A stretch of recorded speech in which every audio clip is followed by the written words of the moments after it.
চলে যাচ্ছি মা দূর প্রবাসে। এদেশে থাকতে যাদেরকে আপন ভেবেছি তারাই কলিজায় আঘাত করেছি। ওই প্রবাসের মাটিতে কঠোর পরিশ্রম করব সফলতার খুঁজে। যদি সফলতা পেয়ে যাই তাহলে তোমার মুখে ফোটাবো হাসি, আর যদি ব্যর্থ হয়ে যাই তাহলে কোনো এক কাঠের করা কফিন বক্সে করে ফিরে আসবো বাড়ি। এই ভাঙা কপাল আমার লাগে না জোড়াহারে, এই ভাঙা কপাল আমার লাগে।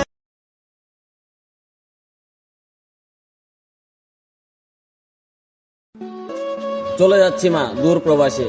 এদেশে থাকতে যাদেরকে আপন ভেবেছি তারাই কলিজায় আঘাত করেছি। ওই প্রবাসের মাটিতে কঠোর পরিশ্রম করব সফলতার খুঁজে। যদি সফলতা পেয়ে যাই তাহলে তোমার মুখে ফোটাবো হাসি, আর যদি ব্যর্থ হয়ে যাই তাহলে কোনো এক কাঠের করা কফিন বক্সে করে ফিরে আসবো বাড়ি।